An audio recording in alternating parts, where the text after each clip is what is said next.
Thank you for your patience. So, one of the great things about the Helm's Deep project is that there are a lot of young, active cavers, and there are a lot of older, experienced cavers. And they work together, I'm not sure about hand in glove, but they work together pretty well. So our presentation now is Helm's Deep Cave by Jim Smith. Most of you know James Harry Smith, one of the more famous cave explorers. When I joined the NSS in 1979, Jim Smith was already a legend. Wow. Okay, Helm's Deep Cave, Tag's greatest secret. Well, why is it the greatest secret? Whoever thought that a cave of this magnitude could ever exist in the southeast? For years, cavers spent all their time on the Cumberland Plateau and the Central Basin area exploring caves. And so why would anyone go out to the Western Highland Rim? This cave, located an hour and a half or 2 hours southwest of Nashville, I had heard about the cave. I think it was even in Marion's old Tag Pits book. And I just thought, well, will I ever get out there and do that 60-foot pit? And, well, I never really had a reason to until I got a call from Hal Love and said, hey, you want to go help survey in Helm's Deep Cave? We're having a survey trip this weekend. So I got involved on the second survey trip, and 65 survey trips later for me, I hope I have another 65. And at my age, I'm almost 69, and hopefully I'll be able to keep caving, but you know, every day is a different day, so we'll see. This is the entrance. The rocks that you're seeing are in the Fort Payne Formation. The Fort Payne is about 250, 300 feet thick in the area. It's underlain by the Murray Shale, which has variable thickness. It represents the Mississippian period. Below that is the Devonian Hardinsburg sandstone. It's a couple feet of fine-grained sandstone. As you all realize, when you think of Devonian times, you think of black shale. And you find that in the Eastern Highland Rim and on the Western Highland Rim, but it's not present here. It's present in other areas around here, so it's very interesting to have that transition from that type of environment into a sand, maybe it was a beach environment. So a lot of things need to be looked at and in terms with regard to the geology, but where the cave was formed was in the Silurian age, during the Silurian age, in Silurian age rocks, not during the Silurian age. And so we're talking about the Dixon and the Lego limestone, which is a primary section that is forming conduits that can range from body type to more than 100 feet wide. And and below the Dixon is the Laurel limestone, almost 90 feet lower down than contact with the Devonian, and that's where the river passage is. And so just to give you an idea about the progress that's been made since this cave survey started, in 2020, we only had 9 surveys, not survey trips, but 9 surveys. Surveyed, set 385 stations, 11,848 feet, 2.24 miles was surveyed. The caving season was in July to September, so this happened over a very short time. And the reason we couldn't go into the cave in September through the end of the year, it was a hunting lease. And so the hunters had to have their turn occupying the property and hunting for animals. 2021 was a banner year. I mean, the caving season was only 8 months long, from January all the way to September again. And we set over 4,300 stations. There were 80 different surveys. 138,000 feet was surveyed in an 8-month period. That's 26.2 miles. Cumulatively, we were up to 28.4. And there were leads everywhere. Walking leads. Just about every survey station was on a 5-way intersection. 2022, things changed. The caving season went longer. Jonathan renegotiated a hunting lease with the hunters and carved out the area of the cave all the way to the road. And he put a road down where it was much easier to get to the cave. You only had to walk 500 feet and level walk instead of walking from the top of the mountain. And we were caving in the cave almost every other weekend. We had 62 surveys, set 4,000 stations, another 128,935 feet, and we broke 52.6. But in July of 2022, we surpassed Blue Springs Cave. And so it's, you know, what's interesting is when you're doing a project like this and it has such great potential, you start looking at the list of caves in the world, you know, and or the list of the caves in the United States. And it's kind of a friendly competition, but you just want to know if you can get past that next longer cave. And so in 2023, we surveyed 41 surveys, 2,000 stations, got 52,000 feet of passage, and we broke 62 miles in December of 2023. In 2024, we've had fewer trips, 24 surveys, still surveyed 2,000 feet of 2,000 stations and 20,000 feet of passage. And when this chart was constructed, it was 66.64. And there's been at least 2 trips since this chart in the last few weeks, which puts the cave over 67.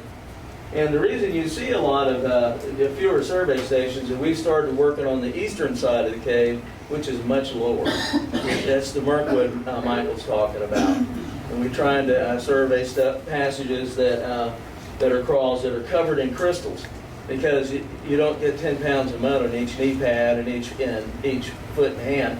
And if you drop 2 feet lower down in the passage in a side tunnel, I mean, you'll stick to the floor. I mean, it's that really, it's some of the stickiest mud I have ever. In fact, I went last Friday and I had to go to Salt River Cave to wash it off. According to these numbers, we had 1,325 loops surveyed from 2020 to 2023, 36 months of caving, 62.7 miles of survey. I don't know anywhere else in the world that much survey has been done in that short a time. I don't know.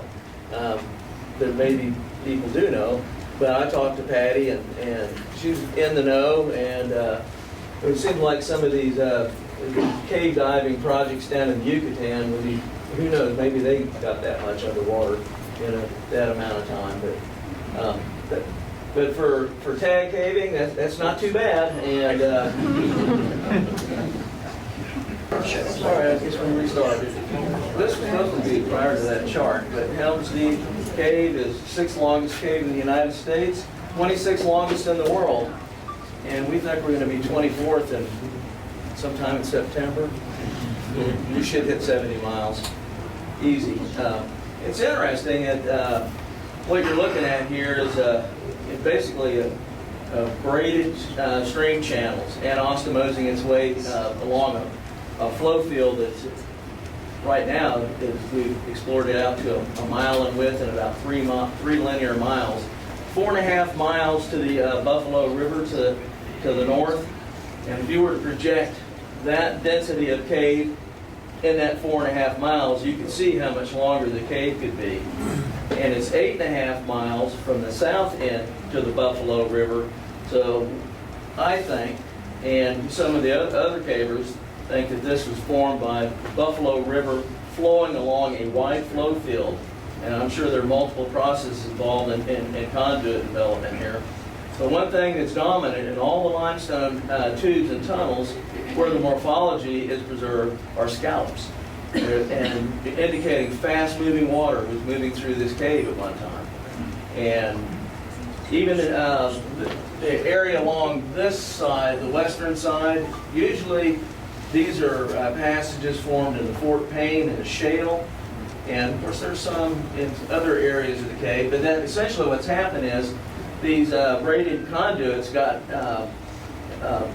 so large, and the pillars in the middle that separate these got so small, you had the ceiling collapse. So essentially, you get these big shale tunnels that sometimes are thousands of feet long with a 100-foot wide ceiling. And here you've got a shale ceiling, but the shale is indurated enough that it can still support its own weight without collapsing.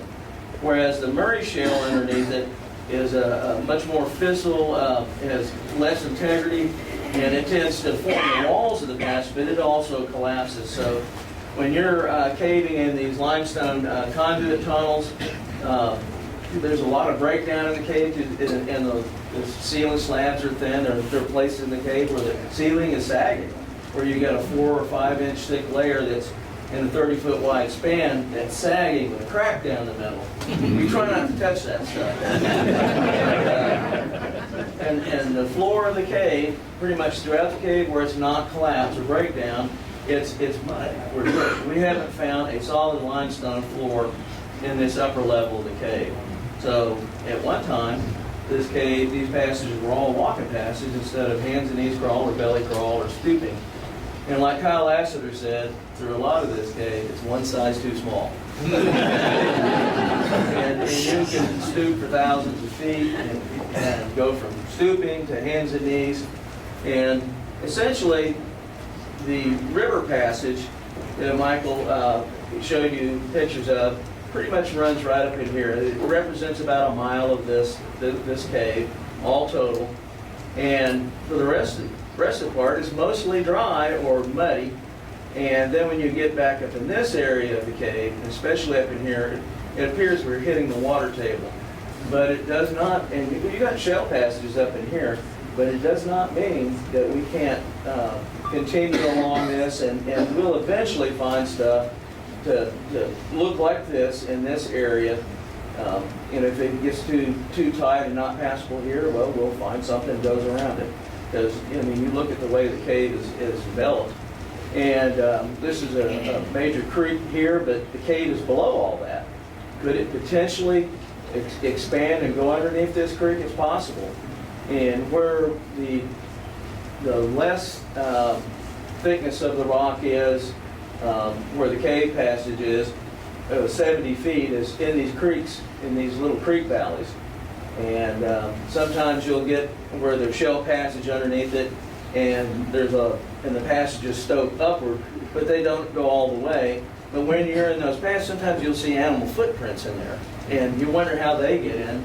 But when you start looking in the stoping area, you get this slimy mud, and like it's fractured, and there's water coming in, and it's probably pulling surface soils in too as well. And this side of the cave over here is the much smaller, the hands and knees stuff.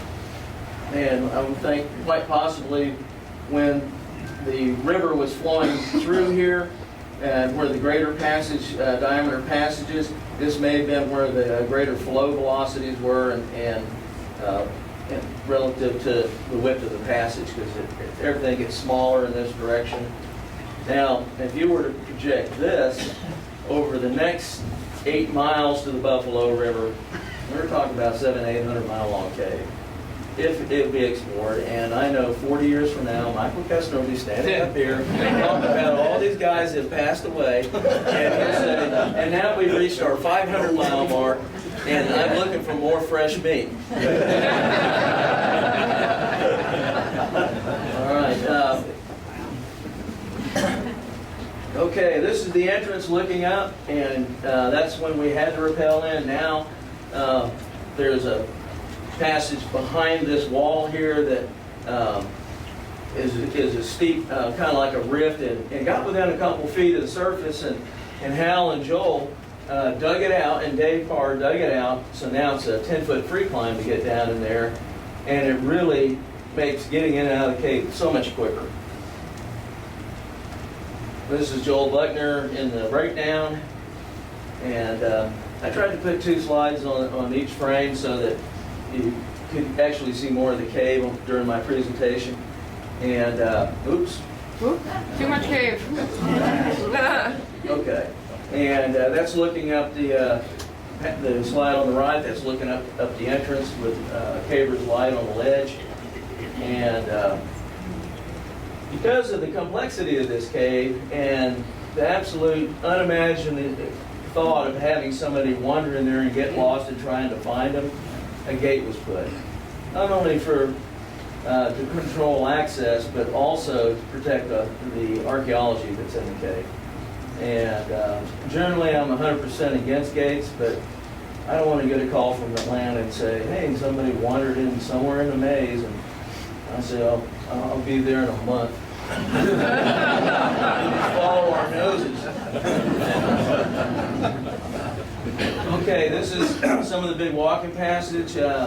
This is in an area that was a representative breakout in 2021 that basically had a northern trend of passage development. A lot of the focus had been to the south end of the cave around the entrance, where 2 miles was surveyed, and of course venturing down into the river. Now these pictures are taken during the exploration and survey. All of these haven't had any just for the, well, there might be a few in there where we went back in and took pictures later, but you're seeing this as we saw it when it was virgin. And we survey as we go. But, you know, I remember our first northern advanced survey with Helm, and we had 270 side leads. And here I told you about the thin bedded ceilings, and here's a pillar in the middle, and it's separated from the top. And you see a lot of that. Notice the mud cracks. Probably has not been wet in a very, very long time. And there are some places in the cave the mud cracks are 3 feet deep. And notice a lot of soil on the sides of the walls here. And these walls it's much more difficult to find scallops because these are typically they're just corroding. They're just, it's like the walls are dissolving. And you get back into these tunnels, you see where you got collapse in the floor of the slabs, and in moats between the walls and these piles of dirt. That's very common in the cave. This is more slabs and mud cracks. I mean, you find it in walking paths as well as in the crawlways. And notice the gypsum that's formed up on the walls. And one thing that this cave is famous for, and you're going to see pictures of it, there's probably 1 billion selenite needles in there. Some of them 3 feet long. There's been some crystals that were found almost 3 feet long, 4 inches wide, and 1 inch thick. It's just incredible, the mineralogy in this cave. This is surveying. This was in what we call the BK cave passage. That day we surveyed about 3,800 feet of passage. Notice we're wearing stenlights.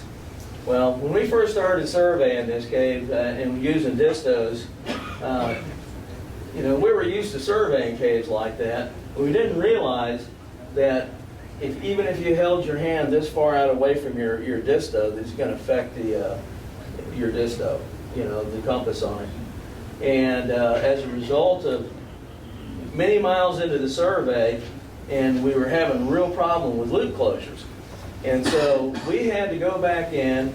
How many miles we surveyed? How? Maybe resurveyed 8 miles, something like that. And we've had to go back over a lot of sections of the cave and reshoot everything.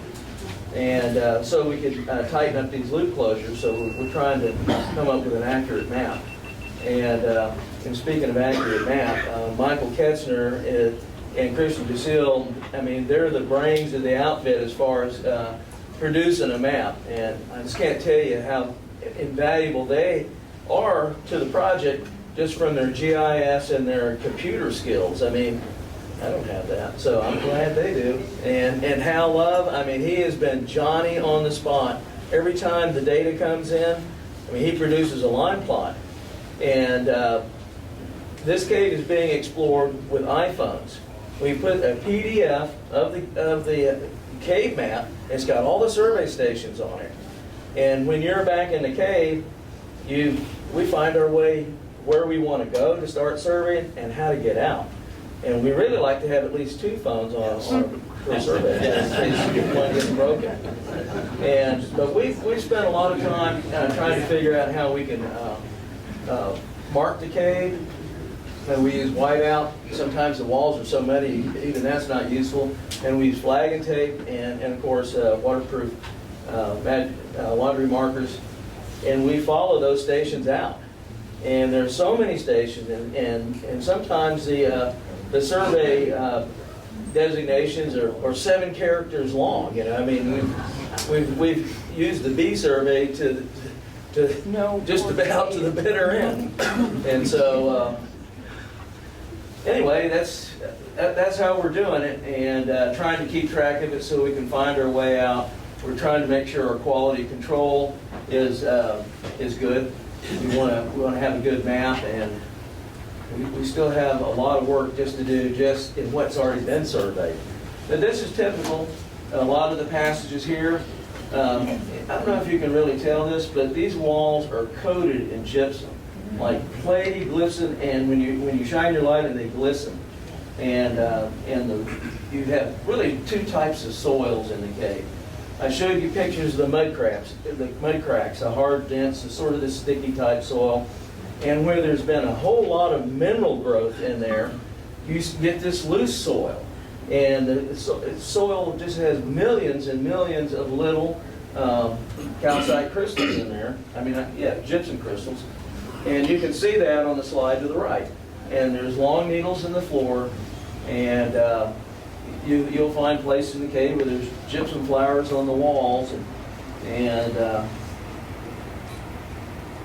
also this is a nice little fold looking down the axis of the fold, and this is on the next survey trip in after Hal and Joel and I surveyed to the end of I guess it's BT survey. We started a BG survey with Mark Lassiter and Kyle Lassiter. The 3 of us went in there. We found this huge helictite, and we're pretty excited about it. Kind of like just called the mustache and the beard, and it was just the beginning of what was going to be found in this cave.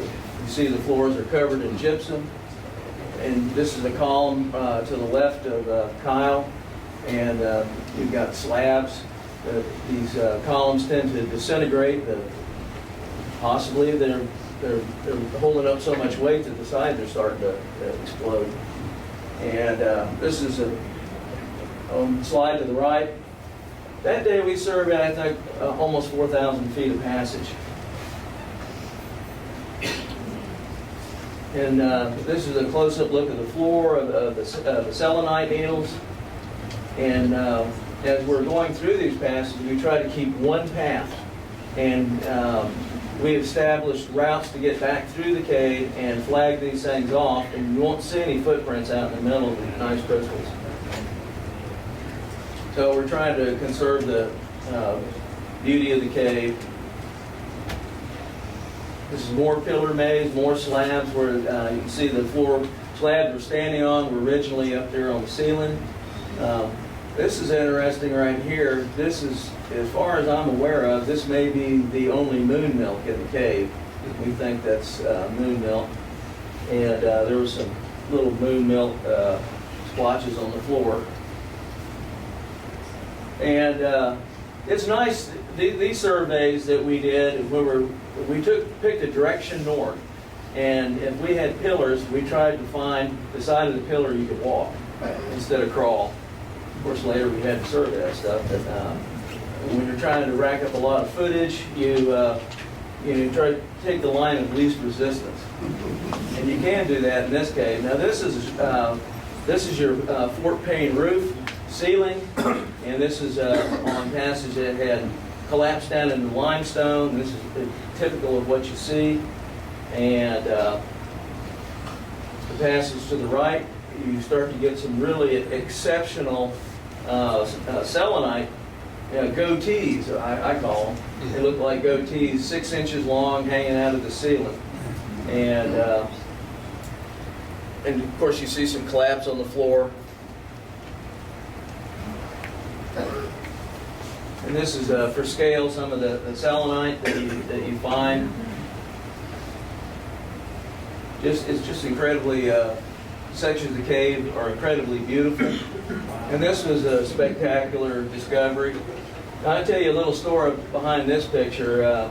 We were surveying a side path. We'd already seen some absolutely orgasmic crystals, aragonite bushes and what have you. And I saw this little bit of helictites on the floor, and we were in a hands and knees crawl, and Hal was sketching, and I stepped over him, and I went into that crawl to look. Next thing I know, I got jumped on, and we both looked up and saw that and went, wow, at the same time, simultaneously. So that was really, really cool, you know, to be able to see something like that. And, you know, you can see the nice shadow off of a large helictite on the right-hand frame. And the aragonite is incredibly beautiful in this cave. There's, it's not as pronounced as you see in some caves, but where it does exist, it's really special. And you have to be really careful going through these areas, because the last thing you want is dust on your, kick up any dust or dirt on your formations.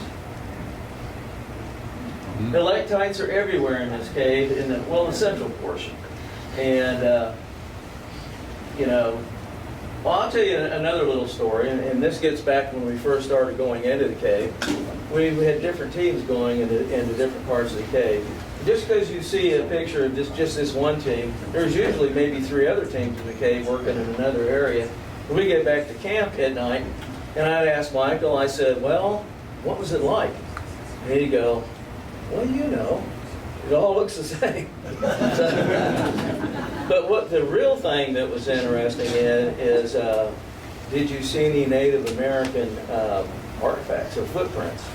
And Mike would say, well, we found a skeleton in the south. And there's been 10 skeletons found in this cave. And the carbon-14 dating on the charcoal between around 3,000 to 3,400 years. And during that range, they were going into the cave. And when we were surveying down these passages, following charcoal, when the charcoal stopped and the footprints just terminated, we knew we were in Virgin Cave then. Now, they didn't explore all the passages around it, but closer to the entrance, they went into a lot of tunnels. They probably saw at least 5 miles of this cave. And 5 minutes. 5 minutes. Oh my goodness. Yeah. So we're going to see lots of pretty photographs and close-up details of the crystals. And, you know, a real photographer would have a field day in this cave. But it's just, at least for Tennessee, this is not half bad.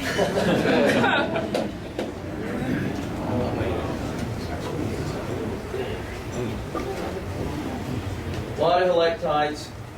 We've given them all kind of names. I guess everybody's got a name if they want to call it. But it was just exciting to find this stuff, you know. And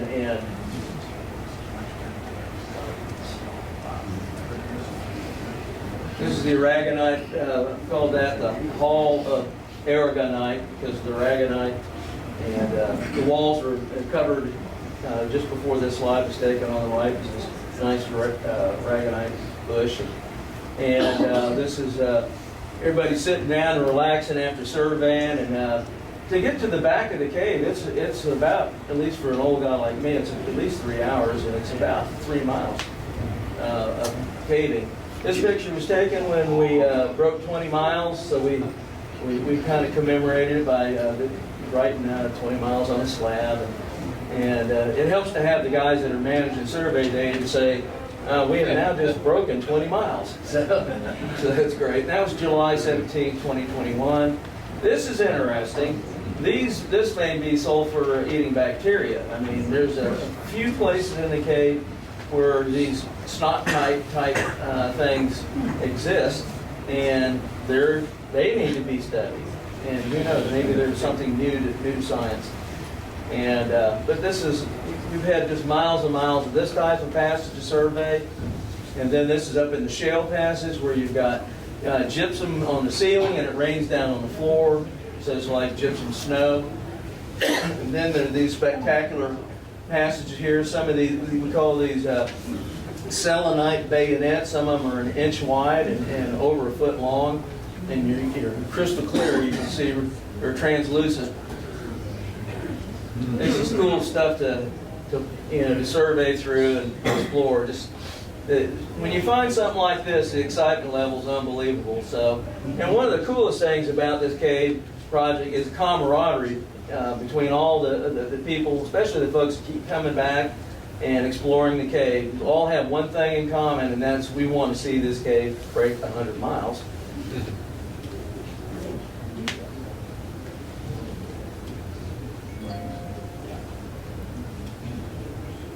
And we find that some really large selenite will grow right out of the clay. And it's actually formed in the clay. And it'll push its way up through the clay. This particular trip, we surpassed 40 miles in May 7th, 2022. Another exciting moment.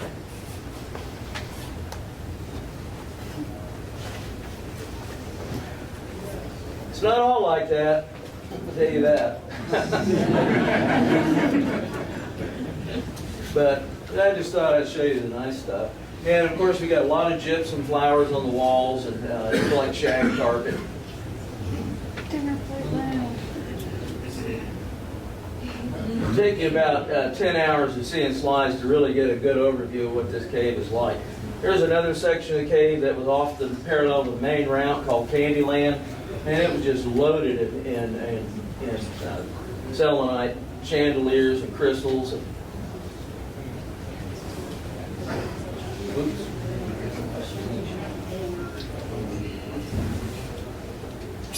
And this is, we surpassed 50 miles. That was pretty exciting. And you can see Jonathan over there holding up the ceiling. Y'all can pass now. I got this. All right, this is up in the fort on the western side. There's this massive Fort Payne ceilings, big boreholes. Sometimes you'll find stuff going off to the side. You get back to the limestone with these scallop passages that glazed with gypsum. And we find the selenite needles just growing out of the wall. Wow. Also, another interesting feature about the Silurian, or the fossils, the orthicone, as you see, was a cephalopod, and it was one of the top predators during the Silurian, and it was like a squid, you know. So, and we've seen a lot of those cast in the. You can see the chambers of the orthicone that the creature lived in, and oops. And you can see in the ceiling there, and so it's kind of neat to. We try to make a note of. Now that's in the eastern side right there. That's endless crawls. Sometimes even in the eastern side you can find some nice helictites. This is antodite spray. And this in August 26, 2023, we surpassed 60 miles. Wrap it up, Jim. Jason's got another one after this. So. All right, we're wrapping it up. And you can see the pillars, how this just disintegrating. Wow. This is the river passage that Michael spoke of. And I'll just quickly run through some pictures. This is from their trip. And it's not all borehole. And probably the nicest orthicone was found down at the river level. That's Christian Lucille holding up the scale. And photo credits, Joel Butner, Corey Ellis, Hal Love, Jim Smith, and possibly some others. Rachel. Mine. We don't Rachel. Well, That was my orthicone. I found that. Okay, well,